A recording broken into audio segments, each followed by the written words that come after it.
Hey guys, King F here, and welcome to the first ever episode of The F Show, or whatever the hell we're calling this. This is basically a series, as I mentioned before, that chronicles my life as a total tech nerd, and well, today I've got a little bit of an experiment, something that involves a little bit of older technology, something that involves, let's say, Windows 98 and what the internet looks like. So yeah, let's get started. To this, I'm going to give you an exclusive first in-access look at the Office of F. So this is, of course, my private quarters where I look, and this is going to be the first time you're going to get to see the inside of it. So, yeah, this is the Office of F. Now this here's my current use computer. This is been dubbed the F3, and this is a Dell Dimension, or rather a Dell Inspiron 1570, and as you can see, it basically doesn't work, so I have to find alternatives, but that's not going to be the focus of today's video. No, my friends, I've got something much better planned in mind.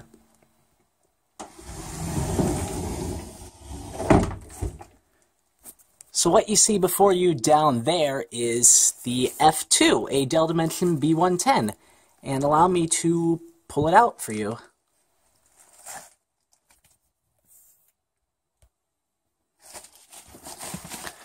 Just gotta get some of this crap out of the way. So I've got my audio recording box there. I'll need this one later. It's just a box of taco sauce. So yeah, let's get this. Let's get this. So anyways, my wallpaper is finally loaded after only about a half hour so. Alright, so this is the computer. This is the Dell Dimension B110 system. Now this is a very budget-level computer Dell created, shipped in about 2004-2005 with Windows XP. This particular one features an Intel Celeron D, so not very good there, though you could get a slightly better version with an Pentium 4, so a very basic machine overall, a small, maybe I'd say small, mid-sized, typical ATX desktop tower. This, of course, isn't very powerful. This won't really run any of your games above any Minesweeper stuff, but you're just looking for a basic Microsoft Office type machine. Honestly, not even that good for watching YouTube, at least wasn't back then. Believe it or not, I've owned this system since 2005, first grade, and it was one of the first computers owned by the family. Well, second, technically. Not counting the F1, but, yeah, so I've had this since the first grade, and if it wasn't for me, the rest of them probably would have taken it to the curb already, to be completely honest.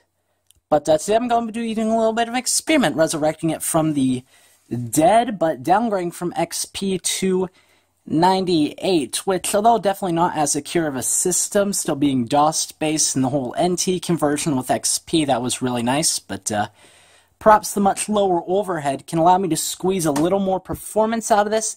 It does have very lackluster specs, about half a gig of memory. The CPU is like 1 gigahertz, if that. So, yeah, this should be able to yield slightly better performance given the lower overhead of the operating system once I have 98 on there. But will it still work in 2017? Mind you that this version would be about 18 years at this point. I'm going to be using the 98 second edition, which is actually from 99. Just to give you an idea how old it is, there's a slot for an optional floppy disk drive. So yeah, let's clean off my little workbench here and see what we got going. Alright, let's get this bad boy up there.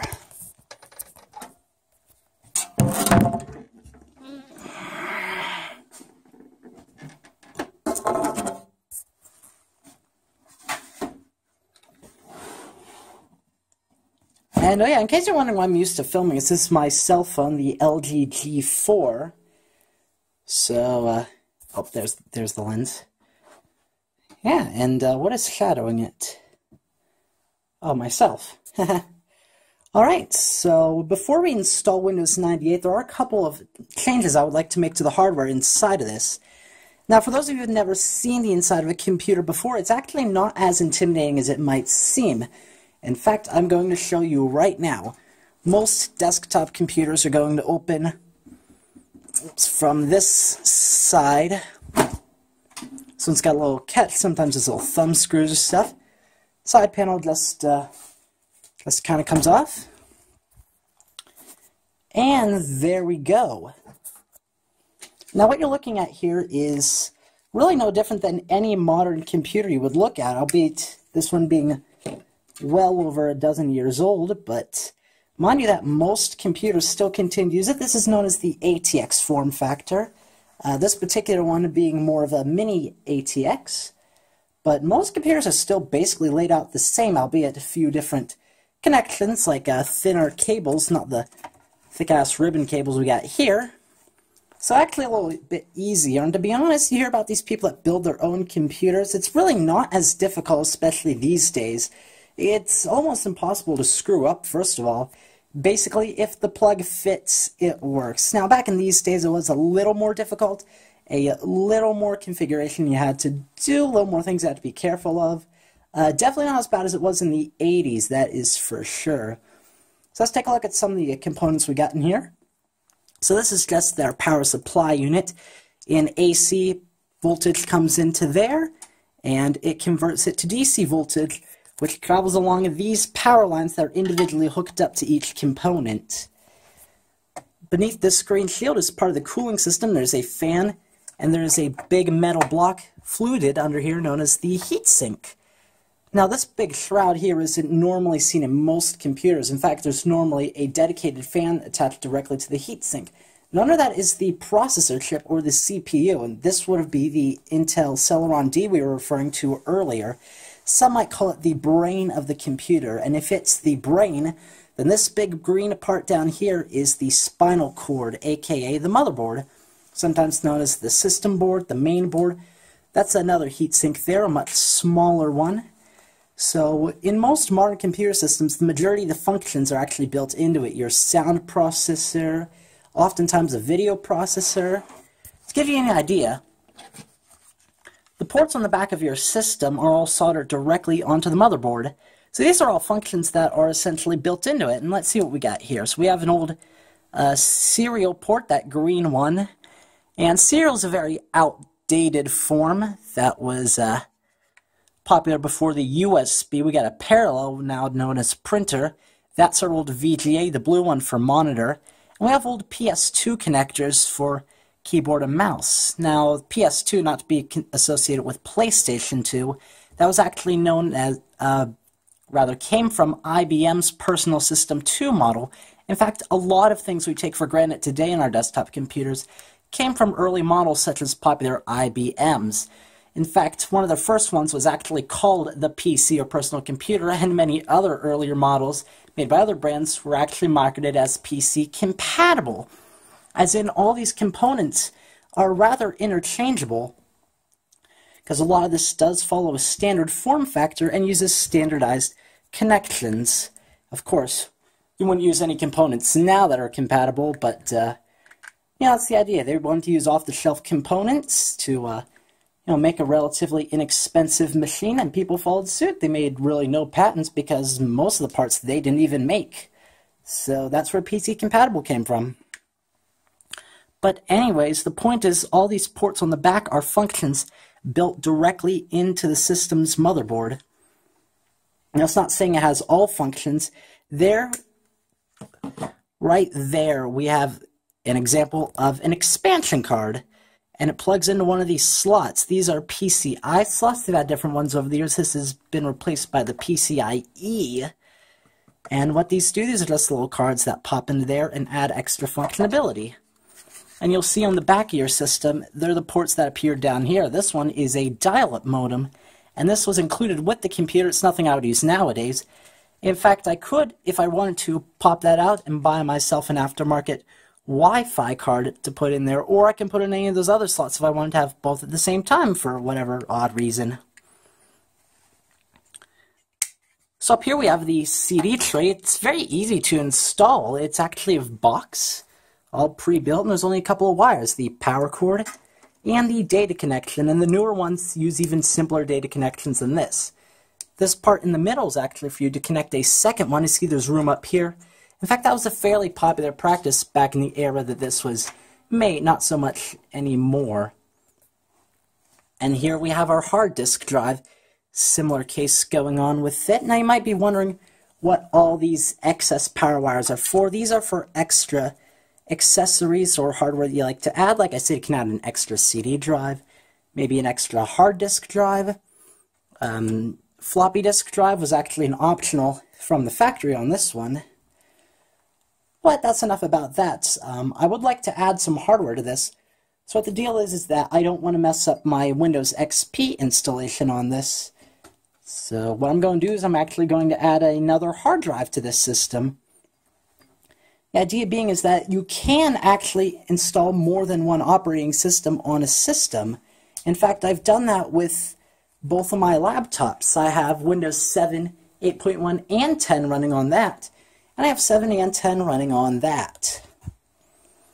The problem is that to do it the normal way, you do have to install them in chronological order. So they all started with 7, and then I went to 8, and then 10. Systems that already come preloaded with 10, you cannot just install 7.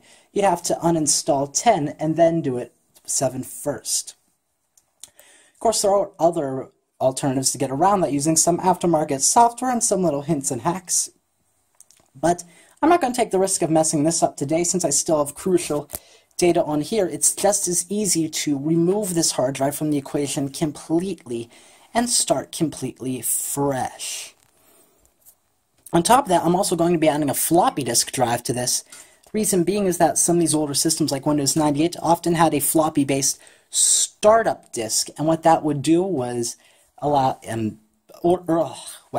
early computers could boot through that startup disk much easier than it was to set it to boot from a CD or what have you.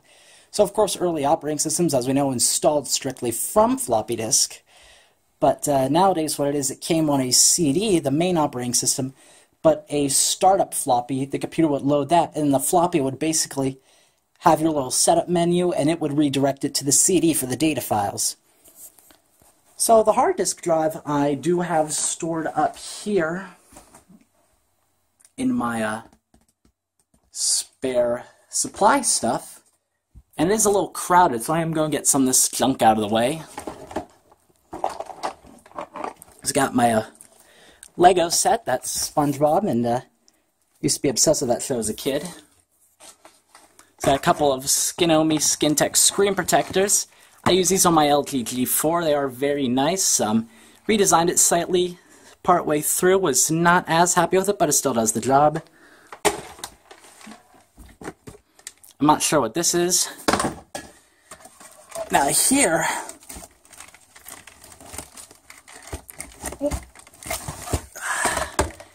we have the monitor that originally shipped with the system. The Dimension B110 was a complete package. It shipped with the keyboard, the mouse, the monitor.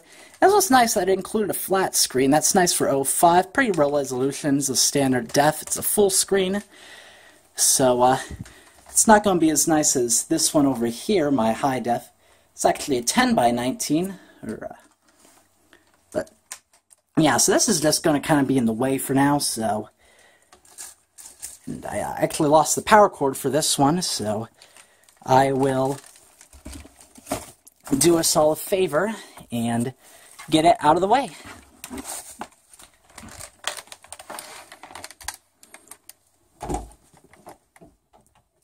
Ooh, that is bright. And by the way, if you're curious as to what type of light, I've actually upgraded to LED in most of the house recently, and you probably can't even tell in most rooms. So yeah, if you're afraid of upgrading to LED, don't be. Just make sure you're buying the right bulbs. It's my kitchen. It's where I make all my food. And these are the stairs. And these stairways lead to something very dear to me. This, my friends, is F Studio, or soon to be anyways. So yeah, this is just a basement room that basically I somehow convinced my parents to let me have full control of. I'm going to build a filming studio down here. You might have seen some of these posters already. That's a nice one, my car, but, well, my dream car on the newer version, the 2000, but let's just find a place where I can leave this monitor for the... Here we go. It's the gold foil I used to make my, my awesome t-shirt. So yeah, that's enough of that. Let's get back to the Office of F and continue that. Boot-do-do-do-do. Today's time, so yo, he gets high on you. In the space that he made, it gets by on you.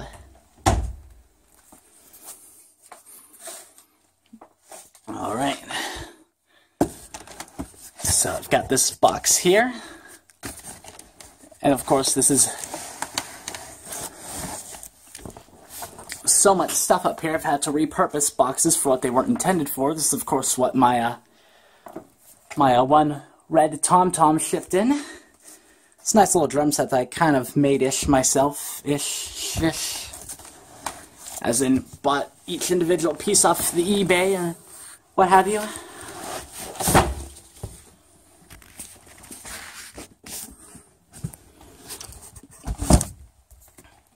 So let's see what we got in here.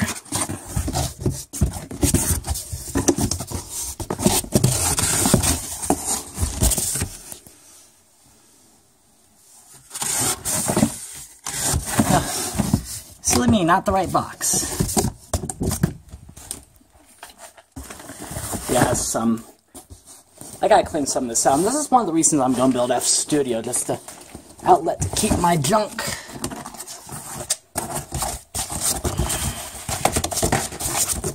So I get that out of the way, a bag of...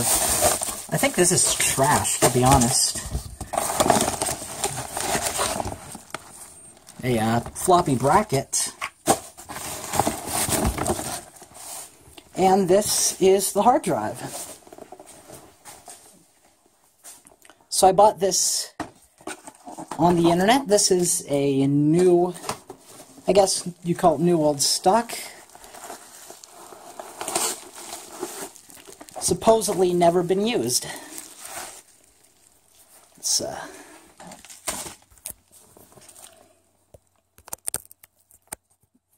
I do apologize, got to keep plugging my phone back in or the battery's going to die.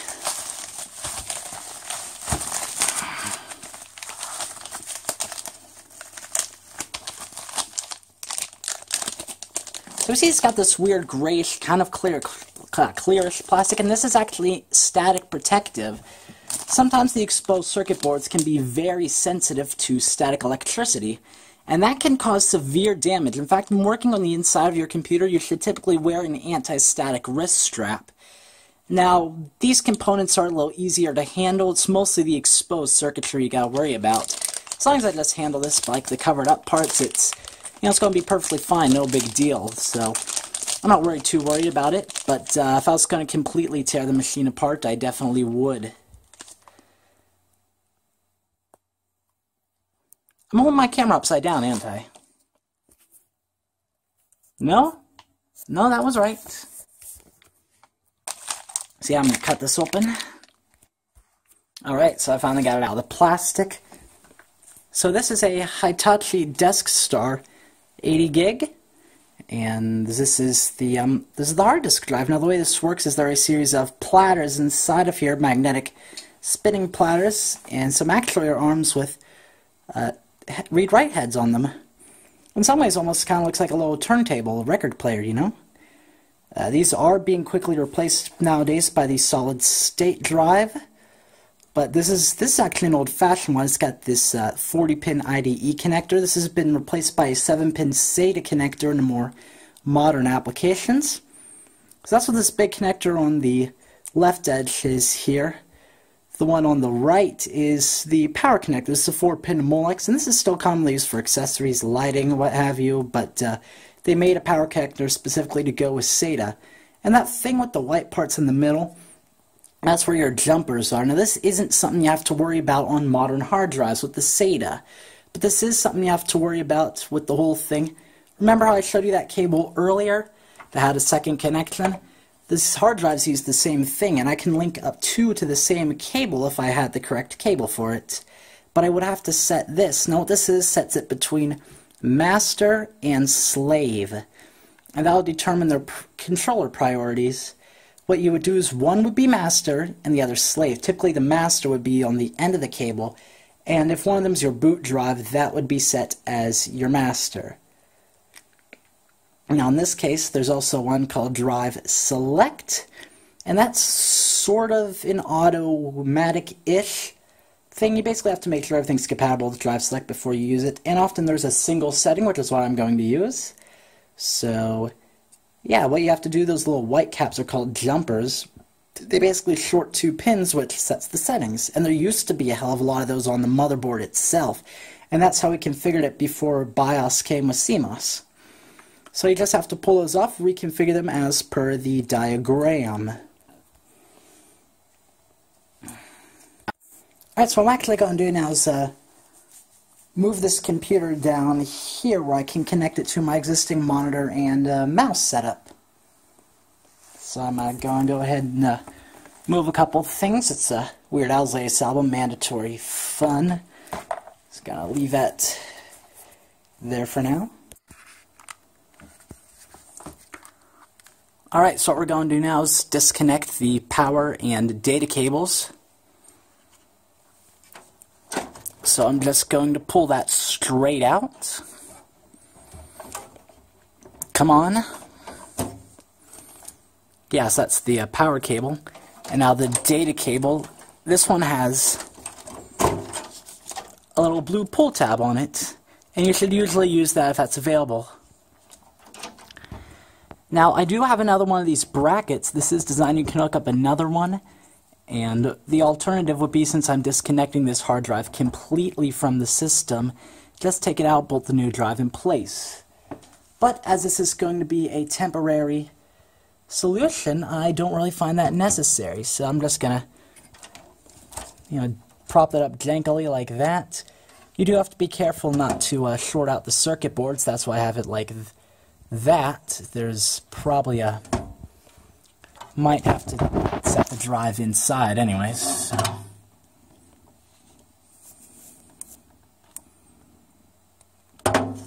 You know what, I think there is enough clearance given these screw bolts that I can, better play it safe.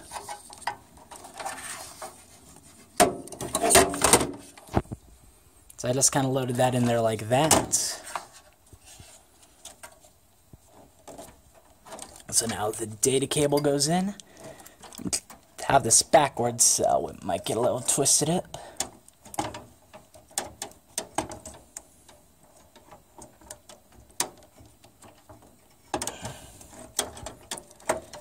Come on, I need to. Alright, so now that we have our hard disk drive in place, it's time to add the floppy drive. Now this is a basically identical procedure, so let me get the floppy disk out for you. My phone is getting hot, hot, hot.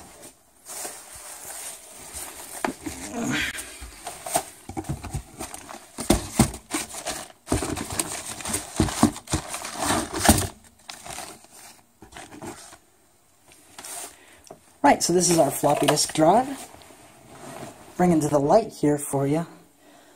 So yeah, now you notice this one's missing a front bezel, and that's because the front of this computer had that that kind of, whoops, I need a light. I need a light. I need a light. That little custom thing there going on. Now, had this had its own front bezel, it would be more suited to fit into a standard 3.5-inch expansion bay. By the way, we got a similar thing going on.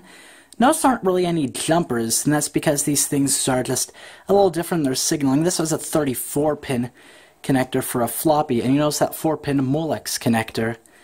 These screen tracks are used in some systems. I forget what brands, I think IBM did use them, but to install this in here properly, I would take those out, and again, do have a proper bracket to mount this, but since this is just a temporary solution, I'll just let it hang by the wires, which I believe are in that box up there. Yeah, so it's always good to keep a few spare components around That was my MIDI cable. This is a battery. And, you know, it's just in case stuff happens, because we all know stuff does happen. As you can see, I even still have a spare drum head up there and a, you know, box to my cymbals.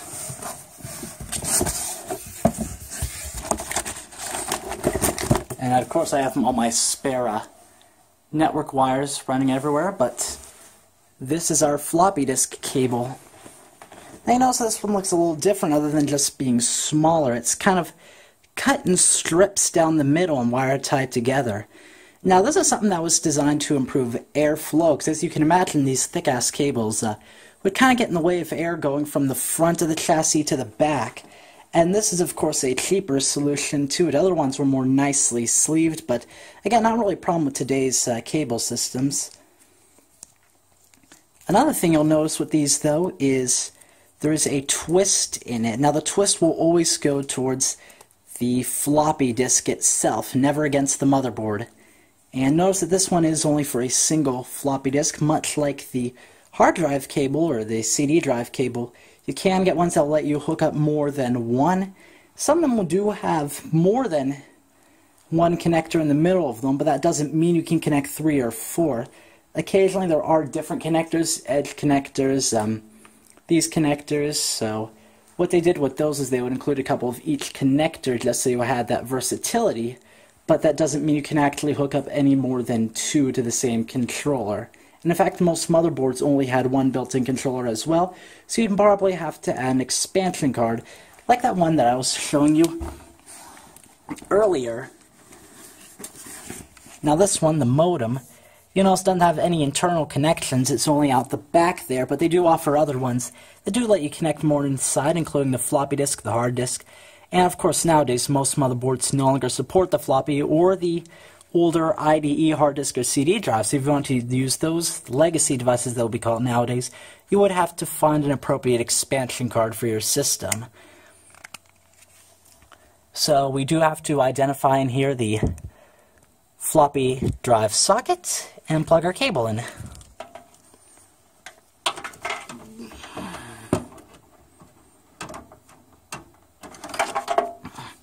And these are keyed, so you can only put them in one way.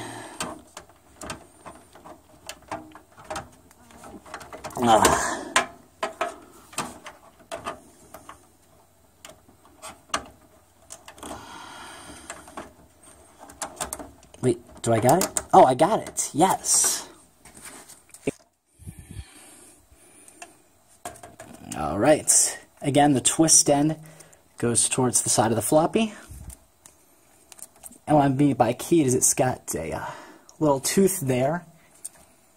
So in theory, this only should fit one way. Sometimes though, one of the wires will be marked red, and that be for wire 1, which would correspond to pin 1, assuming it's marked. This is the first time I ever used these accessories, so I can only hope and pray they're going to work as expected.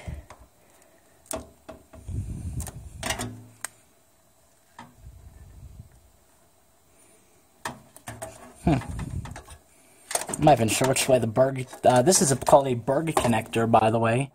And this is a small 4-pin that attaches to the floppy disk. That's pretty much the big thing they were used for, is floppy disk drives. Not really much else.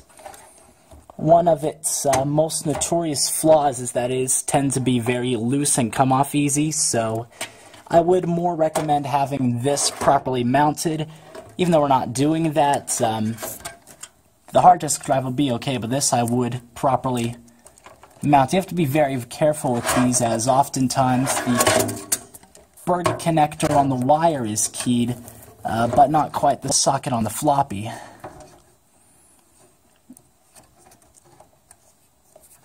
And this is all assuming I can even get this together with one hand.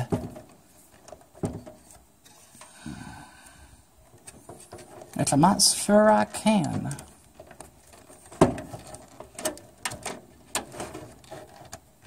It's actually not too loose of a connection on this one. This must be a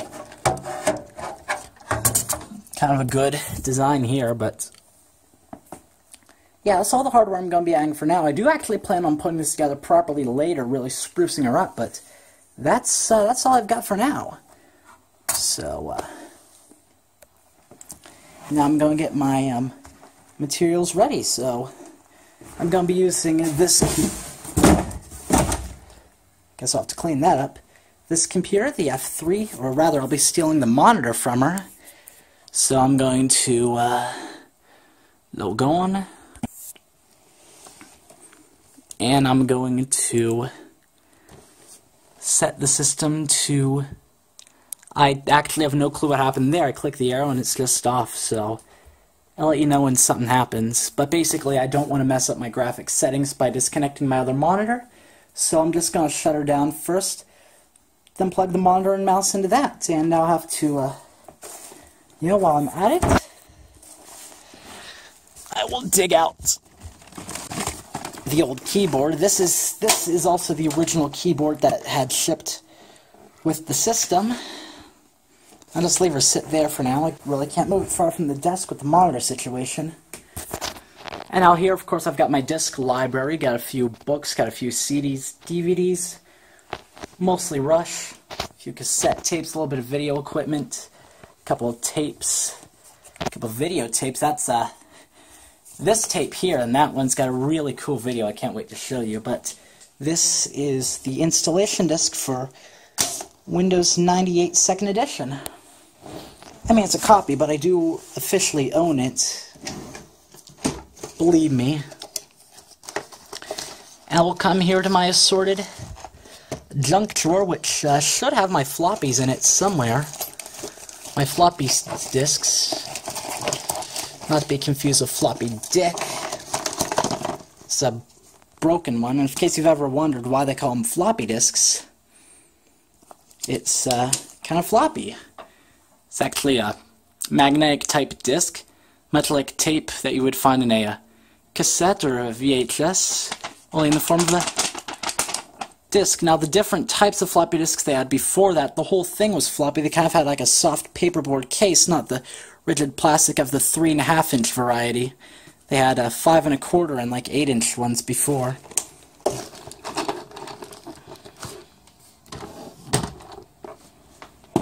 And I know those floppies have to be in here somewhere. They're probably around here somewhere.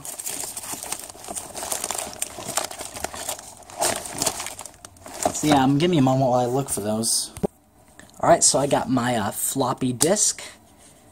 And this is, it's in the locked position there. But yeah, this is also a copy. This is not the original disk. And unfortunately, these were prone to failure, and that's why it's good to keep backup copies. And actually, I also have a backup copy of this on my computer. I do have a USB floppy drive that I plugged into my laptop, and you can use that to back these up.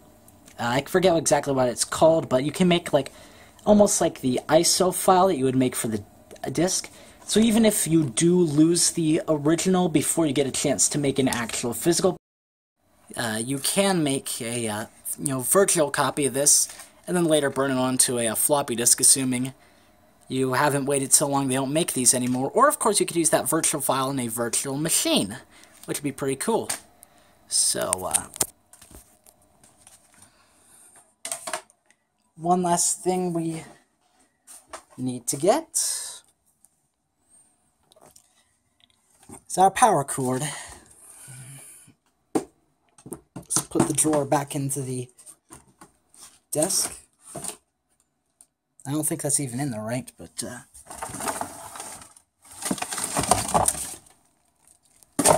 got that entwined with my old headphones. Oh, but yeah, we got the power cord. So now that F3 is off, I'm going to close that, shut down my expansion hard drive, leave the monitor on for now. Alright, so I'm going to take this as the old VGA connector. I've been, now replaced by things like DVI and, what is it now, DisplayPort.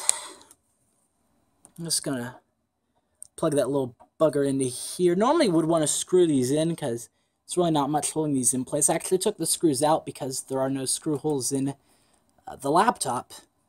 I didn't want to scratch the side of it with those sticking out, so got that.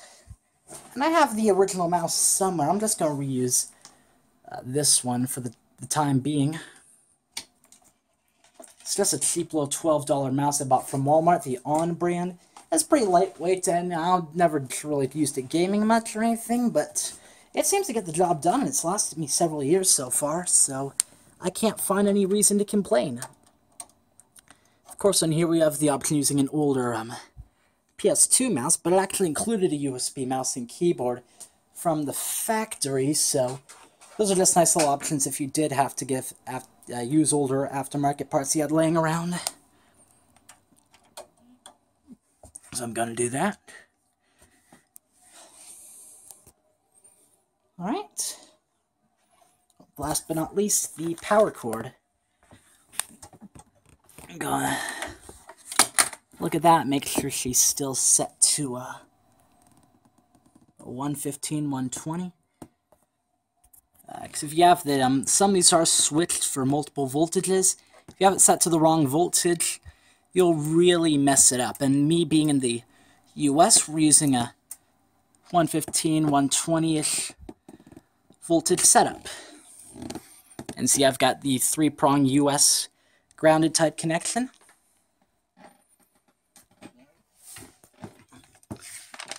Which I'm going to...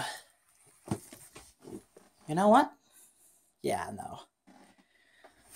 Have to sacrifice the phone charger for now.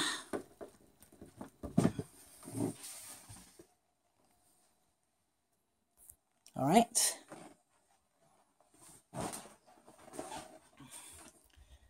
So now we're going to turn the system on, and we're going to see what happens.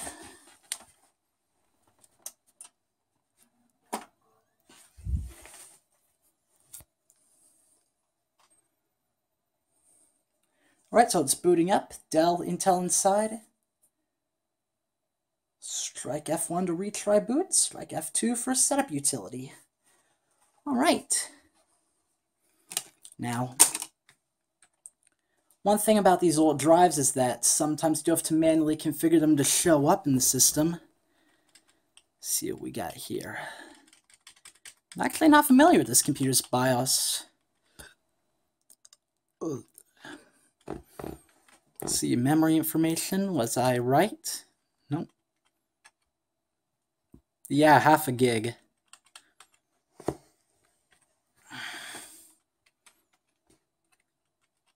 And looks like about,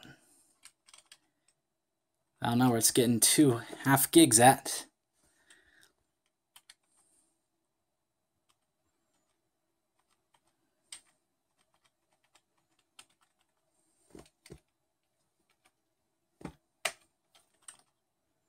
But yeah, need to drive configuration.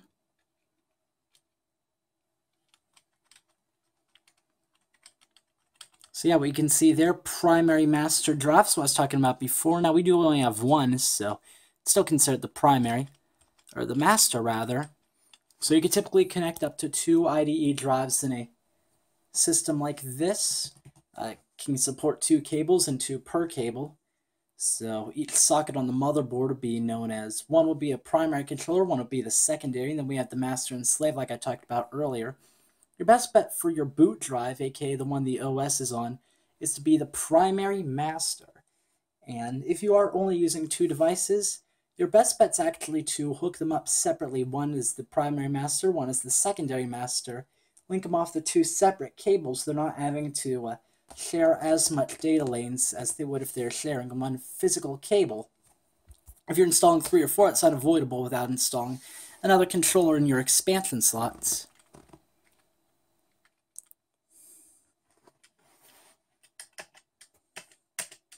Alright, oh, that's why we changed it to spacebar. Alright, so you see diskette drive A, I've switched to a 3.5, 1.44 megabytes. So we should be good there.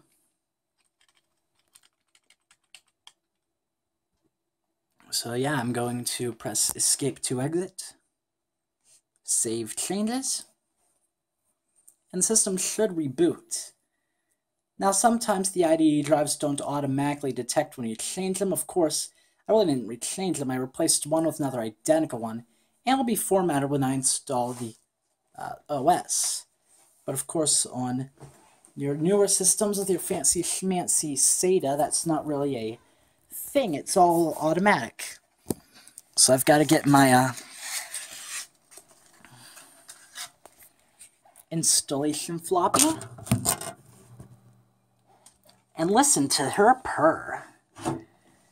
And now I'm going to put it in the drive, whichever way is up.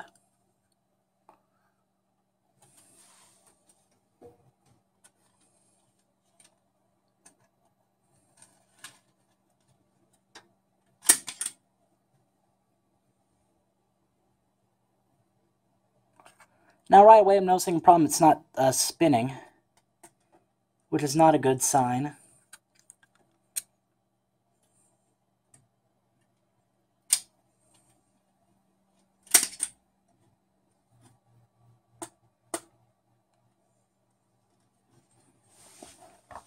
So I'm gonna add the flashlight in my mouth. So I'm going to strike F1 to reboot.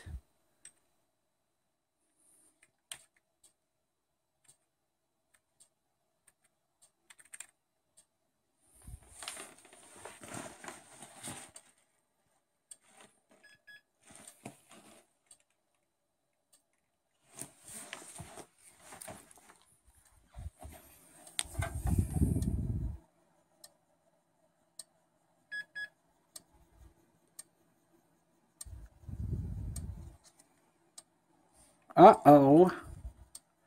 It looks like we can't talk with flashlights in our mouth. But what it looks like is we do have a defective floppy disk drive. So I'm going to try to see if I can't jiggle a couple wires to get her working, but if it doesn't work, there are other ways to get around this without the boot drive. So I'll pause this and let her charge.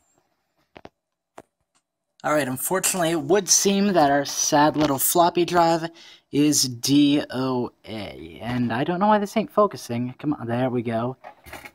But no matters. Being a semi-ish modern computer, there are other ways to get around it. That was not supposed to happen. So basically, I'm just going to make an attempt to bypass the floppy step. So I'm going to take my CD disk here, which contains the actual install files for Windows 98. Fortunately, last I checked, this drive was still working A-okay.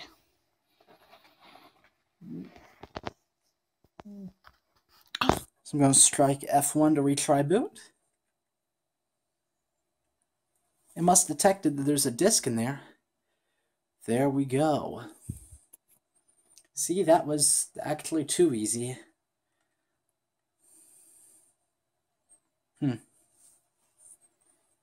Not quite sure what happened there.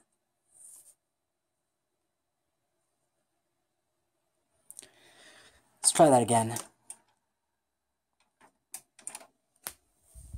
We're going to see what happens. That's the sound of the CD drive working. Slowly loading the BIOS.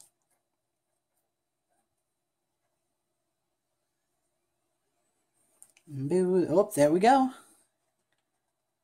2. Oh, that's F2 I typed.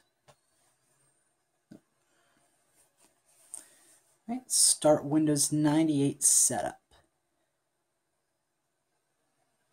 So let's see what we've got here. F5 safe mode, blah blah blah. Command prompt, Shift F8. Let's do that and see what happens.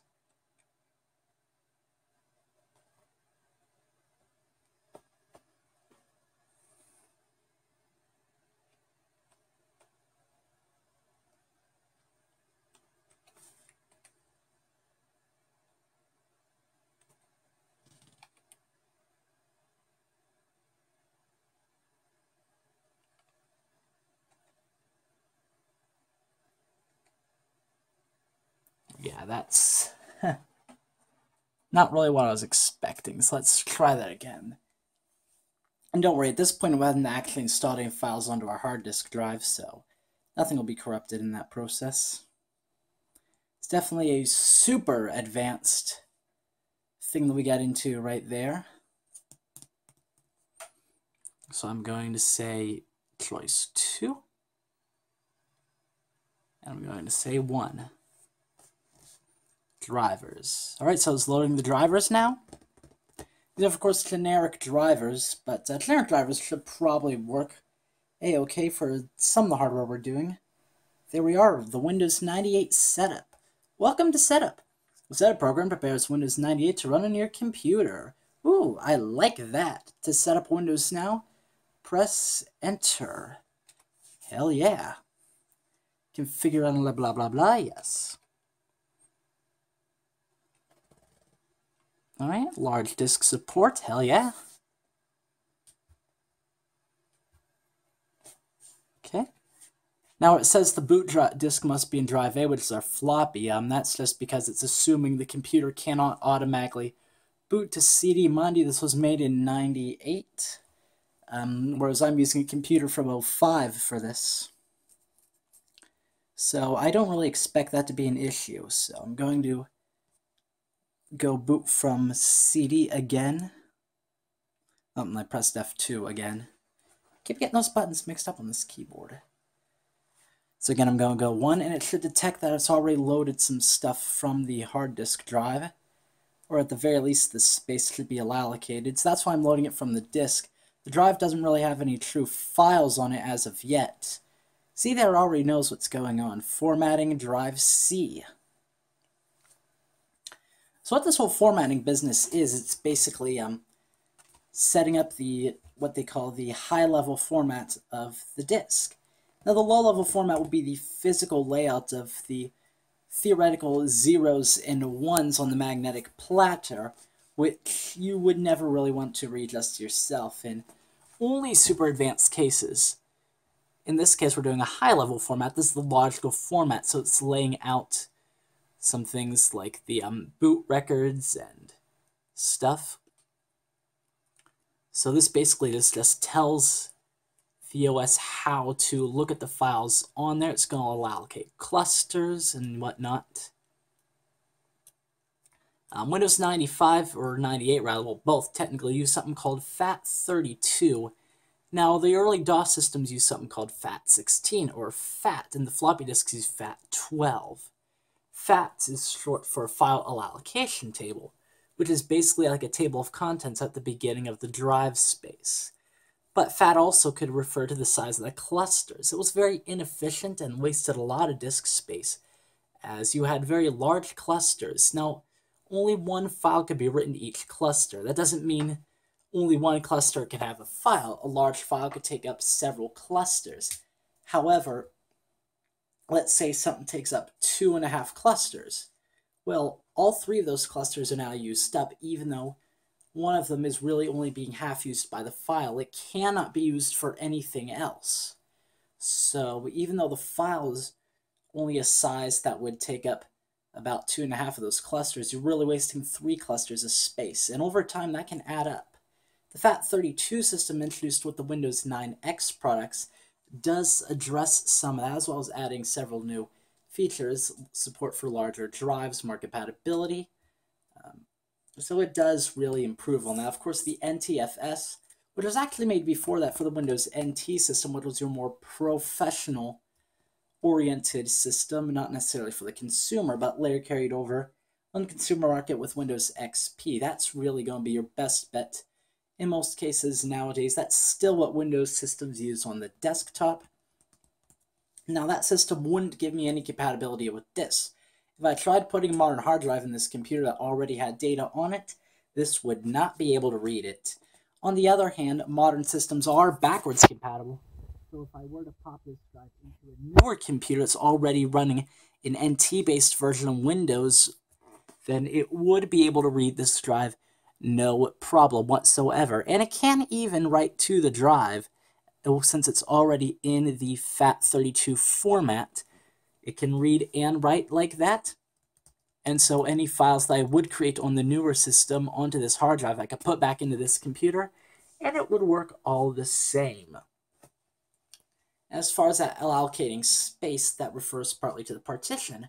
Drive C doesn't necessarily mean the physical drive we put in, but a logical volume that represents a theoretical drive.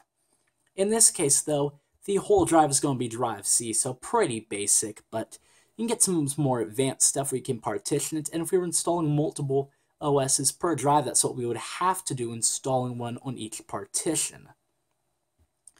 So right now it's just formatting it as an 80 gig single partition onto our drive. So I'm going to go ahead and pause this and wait for that to finish up. And sadly, I did have to sacrifice one of my alarm clocks for the charger cable. As you can see, there's clearly not enough power. Alright, so we are 100% done formatting the drive, just in time. So now preparing to install Microsoft Windows.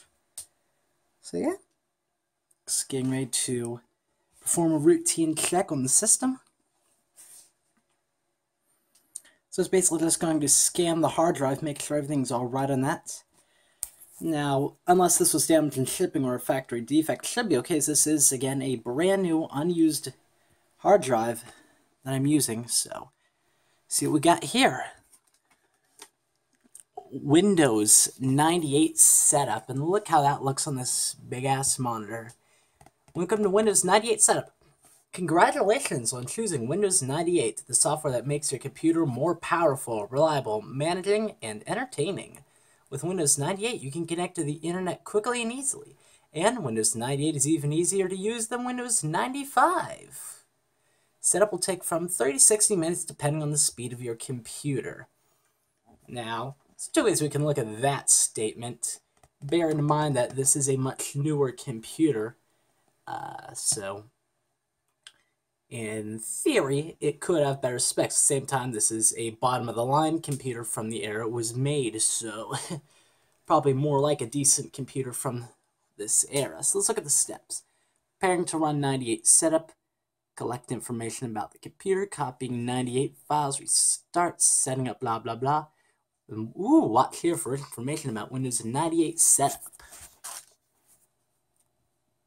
So what do you think? Should we exit setup? Should we continue? Let's go continue today. And it's preparing the 98 setup wizard. Cool.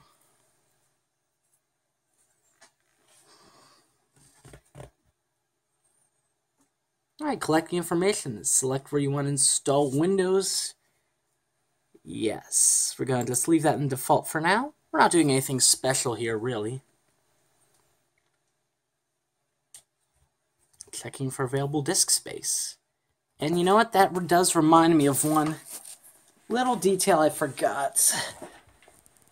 My speakers. So let me just hook those up. So I got my speakers plugged into my UPS system.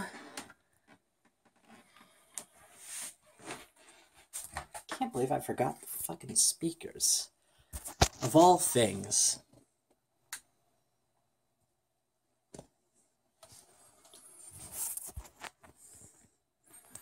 Alright. So now this is a cool little thing we don't really see anymore. Setup depending on type. So we got typical, the option recommended for most computers. Portable Windows 98 will be set up with options useful for portable computers. Now that's something that's pretty cool. Nowadays we do that expect laptops to live up to what desktops are capable of. So that's not really something we worry about as much anymore, but back in the day it was so much harder to make an affordable portable computers, so they're usually very lightweight and had very little memory and such lower specs than their desktop counterparts. We have compact, which could also be useful. None of the optional features will be installed. Now mind you, I'm using an 80 gig hard drive. This was pretty big for back in the day, so we should have no problem installing all the optional features we want. And we got custom. Option for advanced users and administrators only. I do consider myself an advanced user, but let's go typical. Because why not? Install the most common components. Sure.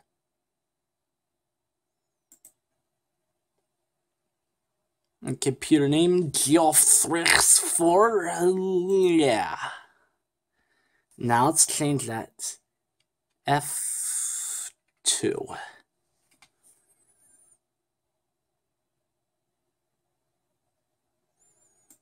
Let's go the Office of F work group. Because why the hell not?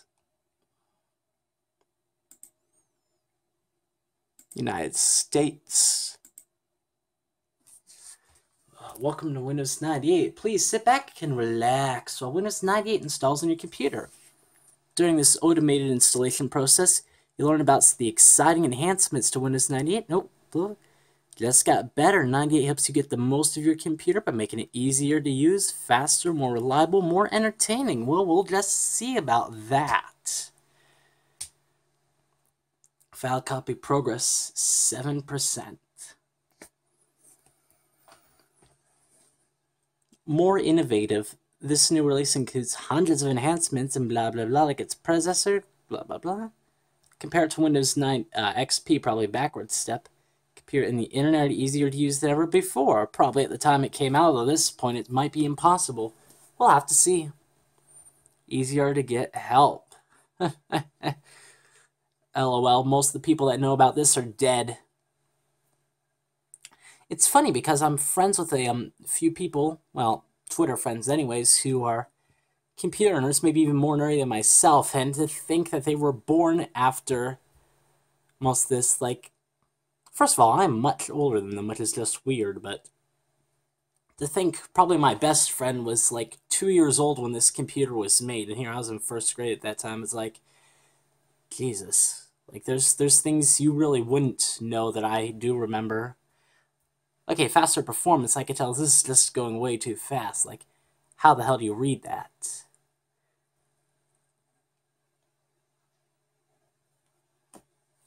Increased dependability. New registry checker. Ooh, if only that actually worked. Either that or they deleted it in later releases. Increased reliability. I thought we were installing Windows. MMX. Look at that. The sad part is I don't think I even have MMX on this system. Better games. Ooh, what we got? Minesweeper 2.0.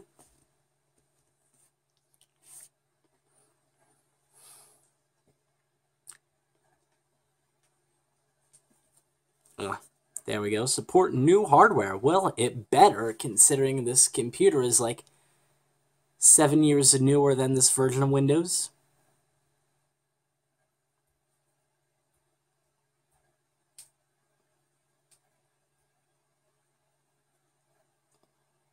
Yeah. Believe it or not, there was a time when USB was actually brand new. Most of you probably don't remember that. I guess that's some of my friends weren't even alive at that time, so they don't even know the struggle. Of course, I wasn't really either alive till 97, so. Ooh, Windows updates. I can guarantee there's going to be at least 1 million. Thank you. Please register your copy of Windows 98. The Microsoft Windows 98 team. See if I can't find my license key for this thing. See, setup needs to restart your computer. Your computer automatically... Oh, 15 seconds. Oh my gosh, what are we going to do? We only got 15 seconds. Come on, come on, come on. We only got 15. Come on, come on. No, no. Don't blow up, don't blow up, don't blow up, don't blow up, blah, blah, blah, blah, blah, blah, blah, blah, blah, blah, blah. And it restarted.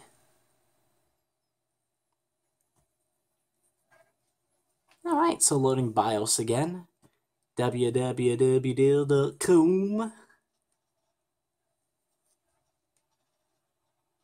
Oh, look at that. That was beautiful. Did all y'all see what flashed on the screen there for a brief moment? Type your name below. Name. Forrest. And yes, my name is spelled with 2 R's. Company. Hell.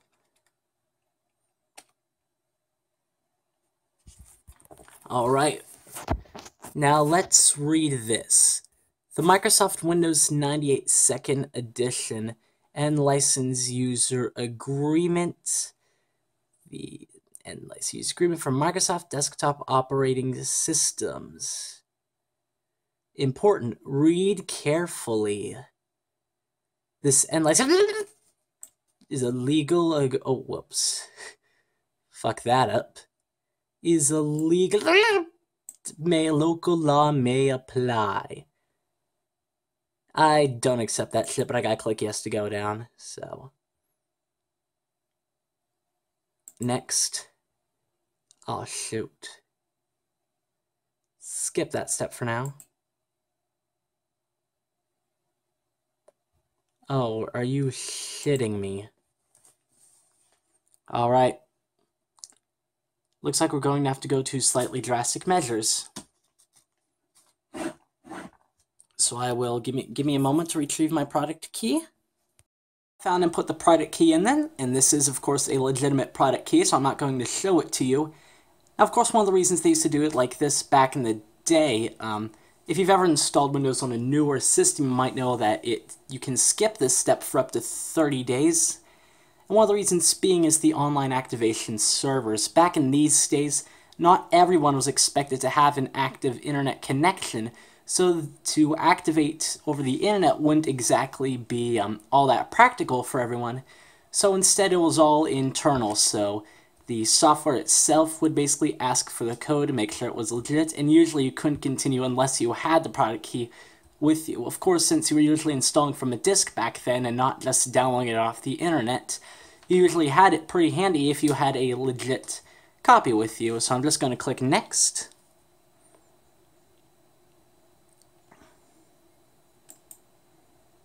Come on. Alright, saved all information, click Finish to continue starting Windows 98.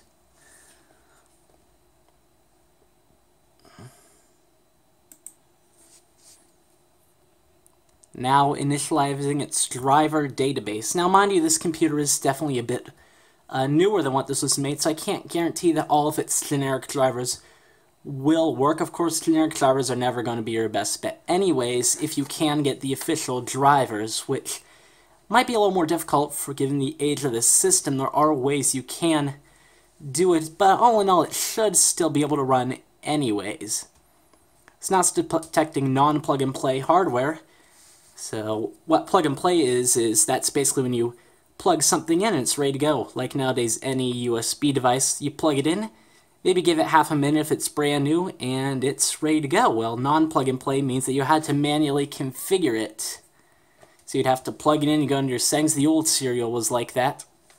And that's not to be confused with hot swap, which is the ability to switch it out while it's running. So for example, the PS2 mouse and keyboard connectors can be considered plug-and-play because you plug them in and they're ready to go. But you have to do it while the system is off. If you do it while it's running, it ain't going to work, unlike USB. In fact, quite honestly, we are spoiled today with all this hot swap and plug-and-play. But it definitely does make things much easier and quicker.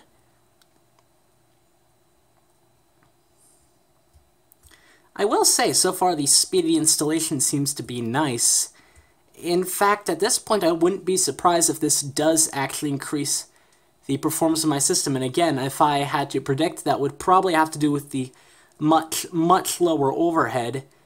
Even though many would consider the 9X products not as well programmed and not as good overall as the NT versions, the fact that they are so much smaller and less resource intensive would definitely be a good thing considering this underpowered system that I'm using.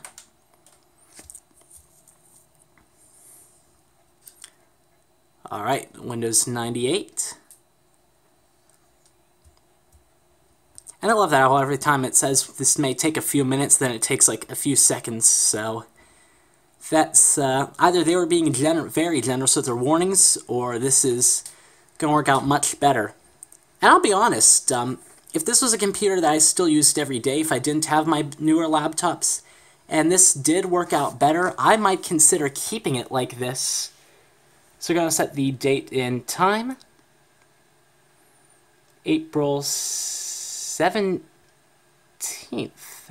That's 2017, alright, so even after 12 years, the CMOS battery still seems to have done its job of keeping the clock running, even though it's spent the past few years not hooked up to any power whatsoever. Even the time is actually a little bit off. Let's see, we got our time zone. I'm going to choose Eastern time because I'm in the that area of the US automatically adjusts for daylight savings, which we're currently in. So right now it's about 9.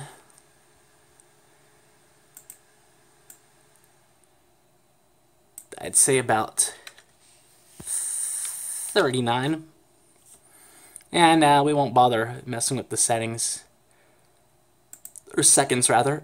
Apply, and OK. Now, having the proper time set on your system is important for most people when you're trying to set up things like automatic updates and stuff. Just as a... Ooh, that might have been my... don't know if that would have been the floppy drive or not, but... Oh, that's cute. It's got a little, like, drum roll thing.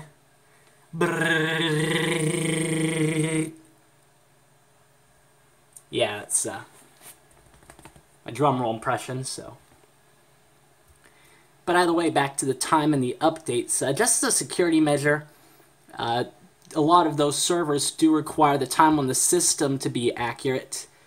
Oftentimes, usually within 5 minutes, they'll allow. And not just the update servers too, but a lot of like network servers, like in your office and connect it to the Windows Server system. Of course, for just your everyday, general day-to-day use, if you're not concerned about the automatic updates and what have you, you can set the time however the heck you'd like, really.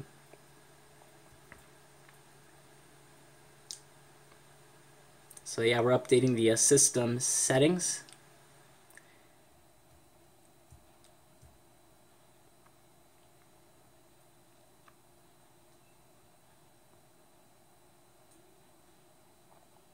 Alright, so it slowly but surely seems to be making progress. Nice slow, waiting for the anticipation to build up.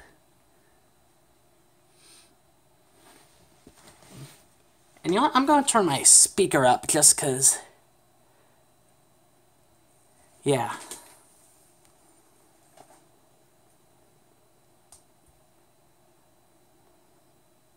So, almost there. What? Alright, we're restarting. Estimated time remaining, less than 1 minute. Which, most of you have probably been hoping it'd say that since the very beginning, so. And I'm just impressed really with how fast this thing is restarting. To be honest, I don't really know what was going on with the system earlier, because no matter how well I tried to clean it up, it was just slow to even get to the logon screen to load Windows XP before. So, alright, Windows did not detect a mouse. You can, you know what, that must have been before USB mouses were really a thing. So it says you can now safely attach a serial mouse. Now that was the first mice that came out way back in the day before they had a dedicated port for mice. And of course, that's way beyond my time, so I'll probably never see one of those. PS2, that's not really something that I have either. Actually, this computer does have it. I do have a USB to serial adapter, but PS2, oh, shoot.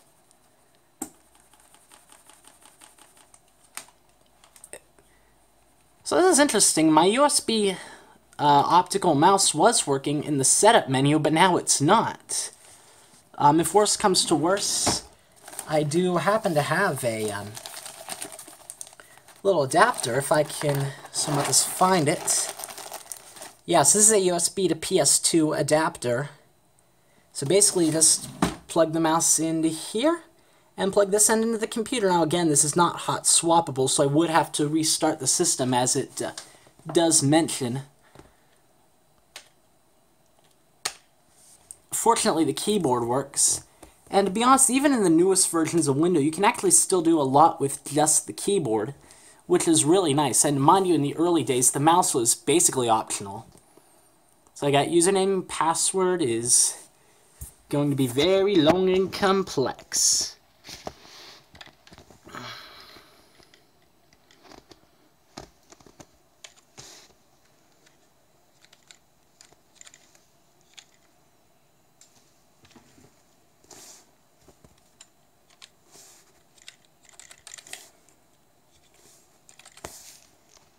Yeah, sure. Set Windows password, confirm password. Password.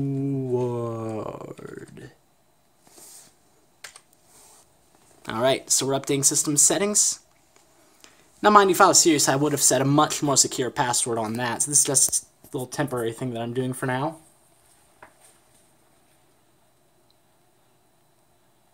Alright, so we're at the, Oh, that was nice. That was fast. So it would appear that we are at the Windows desktop. So it's the little Welcome to Windows 98 screen. Now, unfortunately, my mouse doesn't seem to be working at the moment. So what I'm going to do is I'm going to shut down the system and use my little PS2 adapter. So let's come around back.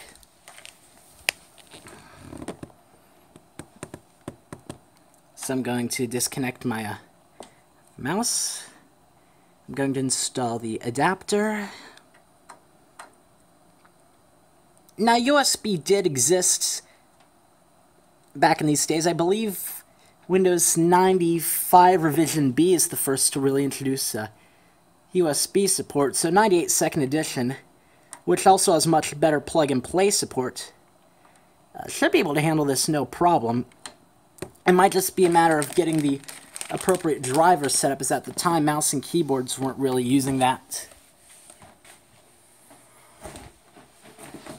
Alright, so let's see if I can't figure out what the combination shut off is. So there's the, of course I just got that to the Windows, I pressed the Windows key button, which is this button right here. That of course opens our start menu. It's the old start menu. And just use the arrow keys to select up and down. Enter. And I'm going to restart. Now you will notice this restart in MS-DOS mode. That's, again, this does sort of have a little bit of MS-DOS code in it. That's really what the interface runs over top of. It's not completely the Windows we know and love today with the NT kernel. So if you do that will give you full MS-DOS support. Now, from what the difference is, MS-DOS is, of course, Microsoft's one of their earliest operating systems. It's short for the disk operating system. That was, back when you were loading everything from floppies and whatnot. And they did have the, wonder why it still didn't detect a mouse. Alright.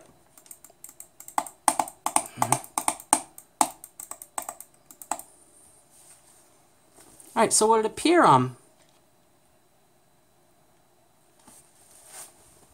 go and double check the connection, but yeah, it would appear that there is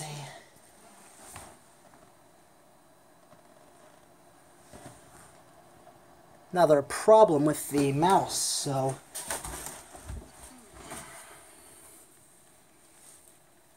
the next thing I'm going to do is attempt to locate the drivers and install those.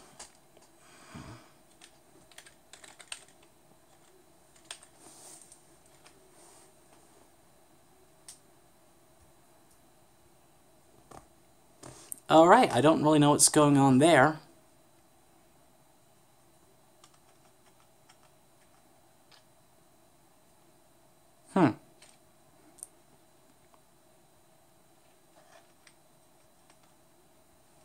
Wow.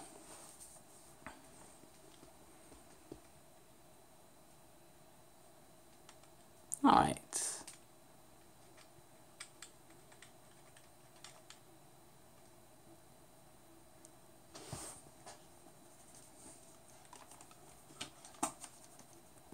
Alright, so it looks like I'm going to have to play around with this a little bit to get it working, so I'm going to go get my driver installation disk, and I'll go ahead and fiddle around with this. Alright, so getting all that together was definitely harder than I thought. Mostly issues with drivers for the system, not being compatible with the software, blah blah blah. So I don't really have it fully set up yet, but I have finally gotten it online. And if you're wondering exactly how I'm connecting to the internet, of course, I have this Ethernet cable connected to its built-in Ethernet jack running to, I don't know if you can see it back there. Let me get my flashlight. What I have, that white box there plugged into my UPS, is actually a range extender for wireless N, but it does have a built-in Ethernet jack. So basically I'm just using it as a wireless adapter, essentially to connect to my main router out in the living room, as I don't yet have Wi-Fi functionality on this system.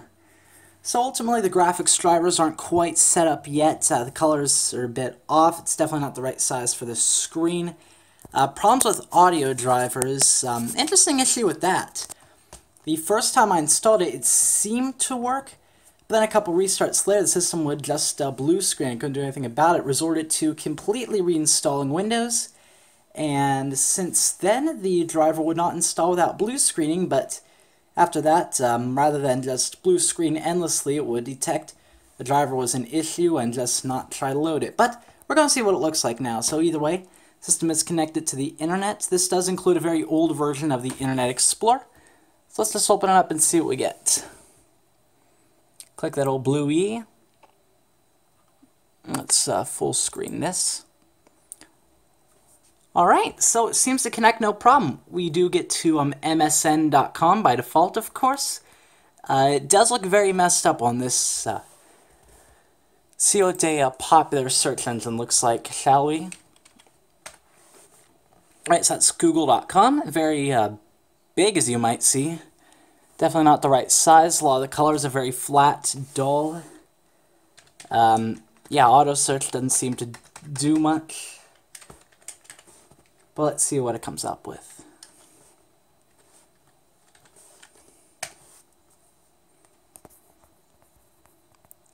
Yep. So that seems to work. Let's see what else we get.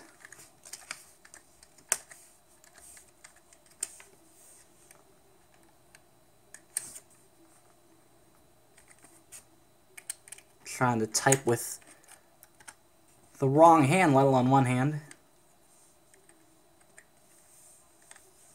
And you probably know where this is going. Oop, there we are. Well, not exactly the results I was expecting, but see, let's go to images, and let's see.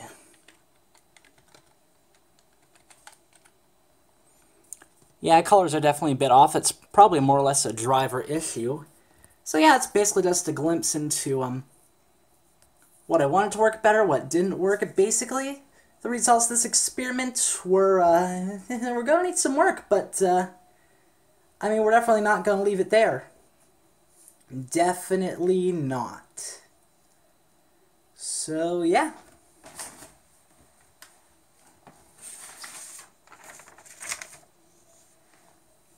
So what's the verdict? Alright. Excuse the long pause, try to get things together. Unscripted. Alright, so basically the results of that experiment were that Windows 98 can technically still get online, although you're going to have some problems using it. If possible, definitely install a newer, better browser, although I doubt half today's browsers would have available versions for you. Even Firefox, I was disappointed in my research, never made a version compatible with 98, although there are some older versions you can kind of do a workaround to make them mostly work. And that's something I'm going to crack away at, so I'm not just going to leave this experiment here to rot. I'll be back at it. Of course, I'm going to get some better hardware for this. I do plan on actually buying an aftermarket graphics driver that's not only better than the Intel Extreme Graphics 2 series that it comes with built in, but at the same time older and includes proper drivers for the Windows 98. Gonna install a few other pieces of hardware. Gonna get myself a floppy disk drive that, I don't know, works or something. Maybe add another CD drive, and you'll really take the time to get this thing done for real and see how it works. And if all works out, I might go ahead and reserve it as an extra computer for you, something. Maybe I'll leave it next to the drums to use as a metronome, or buy myself a nice input card. Once I get my other camera up and rolling, it can put right to that. Skip the whole VCR to DVD to flash drive to other computer process. But yeah. So the results of this experiment are, well, to be concluded. So, what have we got to look forward to then?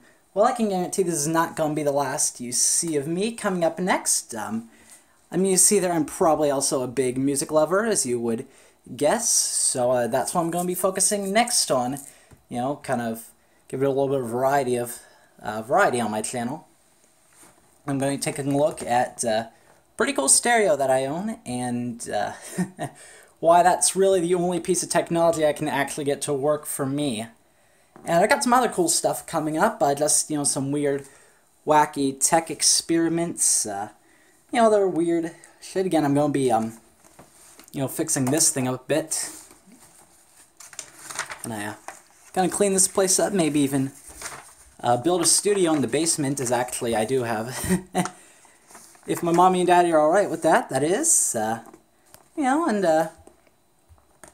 And stuff, maybe revamp the channel a bit, just do some, anything to do to hear my voice, hear more of my voice, hear more of my voice, answer any questions you might have, and show off my lovely voice, and kind of work myself up to a big finish that might be very, very years from now. So yeah, if you thought this little traveling back in time thing was fun, go ahead and hit that like button, or of course there's also the other one if you felt not the same way. Don't be afraid to leave a comment if you have any suggestions on how to get this thing working better, any drivers, or if you just want to tell me to go away, shut up, whatever the case may be. If you are interested in seeing more, go ahead and subscribe if you're willing to support me so I can get these videos out faster. You can go ahead and buy from my Amazon affiliate, my merch store, my Patreon, donate directly. All the links will be in the video description. And while you're at it, tell Navy Pony to go fuck off. And to Lily, I am sorry. I really didn't mean that. So, until next time, peace out.